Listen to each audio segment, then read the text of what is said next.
Hello friends, WhatsApp unique में आप सबका स्वागत है। मैं हूं डॉक्टर तानाजी भोजने और मेरे साथ है डॉक्टर सुल्तान। आज हम लोग डॉग बाइट के बारे में चर्चा करने वाले हैं और जो कि बहुत कॉमन चीज़ है। तो उसके बारे में जो भी लोगों के अंदर जो अलग अलग तरह के क्वेश्चन है वो उसके बारे में हम सुल्तान सर से पूछने वाले हैं। तो सर, ये जो डॉग बाइट है कि आम आए दिन ये घटना घटते रहती है, तो इसके बारे में लोगों के अंदर बहुत सारे संभ्रम है।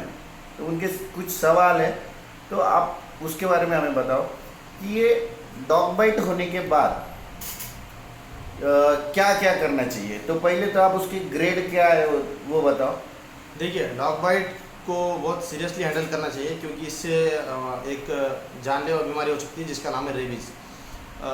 रेबीज़ सिर्फ डॉग से ही नहीं, डॉग के साथ मंकी या फिर वोल्फ, कोला जिसे हम कहते हैं, बैट्स, ऐसे एनिमल से इनके बाइट करने की वजह से ह्यूमन को, इंसान को रेबीज़ हो सकता है। तो हम जैसे कि इंडिया में डॉग बाइट कॉमन है, इसलिए हम डॉग बाइट पे डिस्कशन करेंगे। तो सर, इसके जो ग्रेड्स है वो कैसे डिसाइड करते हैं? देखिए, डॉग बाइट में क्या होता है कि सपोज अगर इसमें ग्रेड्स होते हैं अलग अलग, कि ग्रेड 1, ग्रेड 2 और ग्रेड 3। और ग्रेड 1 मतलब कि अगर नॉर्मल स्किन है, उसके ऊपर डॉग ने सिर्फ चाटा है, उसका सलावा नॉर्मल स्किन पे टच हुआ है, उसे हम कहेंगे ग्रेड 1। और ग्रेड 1 में कोई ट्रीटमेंट लेने की ज़रूरत नहीं।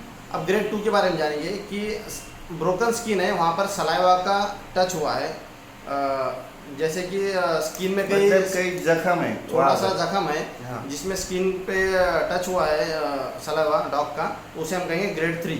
तो ग्रेड 2, तो ग्रेड 2 में हमको लेना है वैक्सीनेशन, ओनली वैक्सीन्स।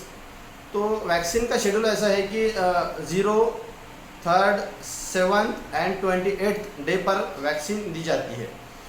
अब ग्रेड 3 के बारे में जानेंगे। ग्रेड 3 मतलब कि डॉग ने बाइट किया है जिसमें ब्लड बाहर आ चुका है, या फिर म्यूकस मेम्ब्रेन के साथ डॉग का सलाइवा का कांटेक्ट आ चुका है, जैसे कि ओरल कैविटी हो, लिप्स हो, इसमें डॉग का सलाइवा का कांटेक्ट आ चुका है, इसे हम कहेंगे grade 3।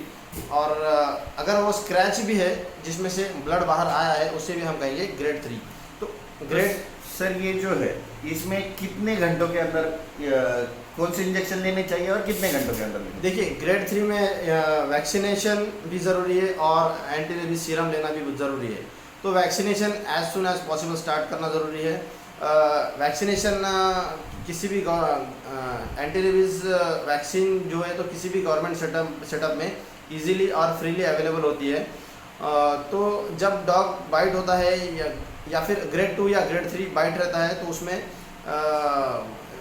0, 3, 7th and 28th day पर वैक्सीनेशन का शेड्यूल है। मीन्स अगर आज डॉग बाइट करता है तो उसे 0 डे माना जाता है। तो इस तरीके से वैक्सीनेशन का शेड्यूल है। और साथ में अगर ग्रेड 3 है तो उसमें हमें एंटी रेबीज सीरम लेना भी बहुत ज़रूरी है। तो एंटी रेबीज सीरम 40 यूनिट्स पर किलोग्राम के हिसाब से कैलकुलेट किया जाता है, और जहाँ पर डॉग ने बाइट किया है उसके आसपास के एरिया में वो दिया जाता है।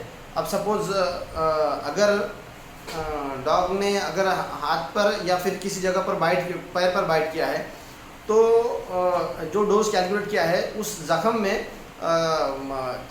उसके सराउंडिंग में, उसके आसपास के एरिया में, मसल्स में वो इंजेक्शन एंटी रेबीज सीरम का इंजेक्शन दिया जाता है। और ये anti rabies serum within 72 hours अगर हम देते हैं तो ये बहुत ज़्यादा इफेक्टिव है। लेकिन मैक्सिमम एंटी रेबीज सीरम हम 7 दिन तक दे सकते हैं।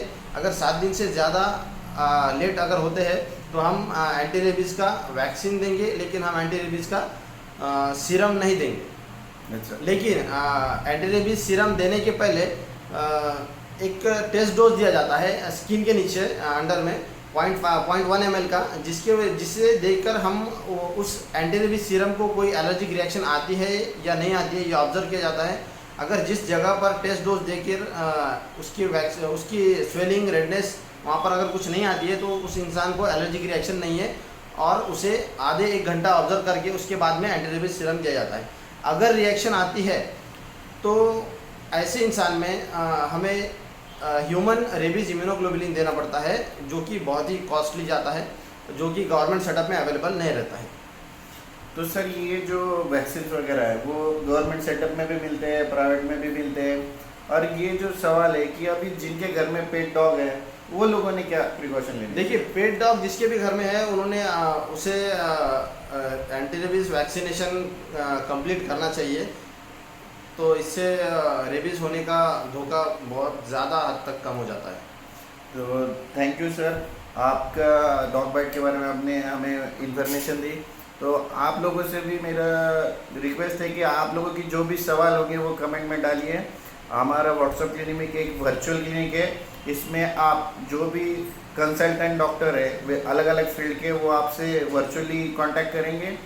और हमारा नंबर है 8376049453 और सर का नंबर है 9970398057। इस नंबर पर आप आपके सवाल डाल सकते हैं और आपका जवाब आपको 24 आवर्स के अंदर मिलेगा। Okay, thank you. Thank you.